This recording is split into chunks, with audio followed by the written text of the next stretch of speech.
Two Chinese nationals have been arrested for something straight out of a spy thriller, trying to recruit US military personnel as spies for the Chinese state. Yuan Chen and Liran Lai allegedly worked for China's Ministry of State Security, gathering intelligence on US naval installations and making cash payments through dead drops and actively hunting for American service members willing to betray their country. Dead drops, we're talking about like a $10,000 cash payment stuffed in a locker somewhere in California, like out of a Cold War movie scene. Man from U.N.C.L.E. comes to mind.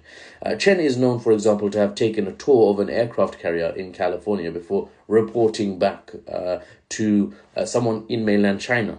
Now, personally, the whole framing, the whole vibes give me strong, Pearl Harbor vibes, right? Though I don't expect such an attack by China on the US. But in terms of intelligence gathering, Japan also gathered intelligence on American Pacific naval capabilities before their alpha strike on Pearl Harbor to disable or degrade the US Pacific Fleet before Japan officially entered the Second World War all those years ago. But here's the bigger picture.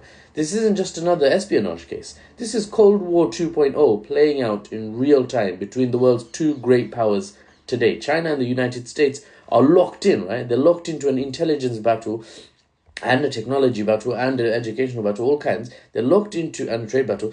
They're locked into an intelligence battle that spans technology, military secrets, national security of each state. But the difference is stark, yeah? The difference is America has been here before. They spent decades perfecting spycraft against the Soviet Union, building sophisticated intelligence networks, and eventually that helped them, contributed to winning the Cold War, and then the Soviet Union in 1991 collapsed. China definitely hasn't collapsed. China's intelligence capability also is unknown, untested, you could say, at this scale, or tested but not reported on, as far as I can see in the English language. They're learning as they go, and they're new to playing the role of a great power.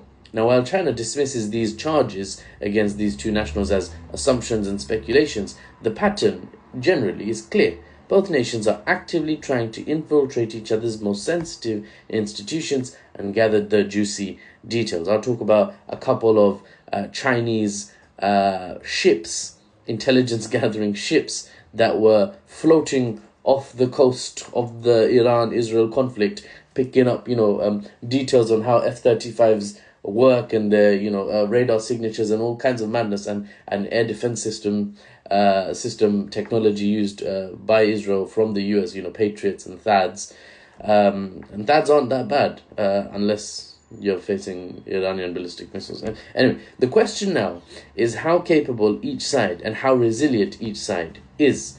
The US has been using, for example, the FARA Act, F-A-R-A, the FARA Act on Chinese nationals more and more. They're ramping up the use. That's the Foreign Agent Registrations Act, to basically keep tabs on or restrict access to people considered foreign agents, right? You just restrict them from being able to do certain things in a hope that it's going to prevent, leak of intelligence or prevent the steady supply of intelligence to your adversary being established.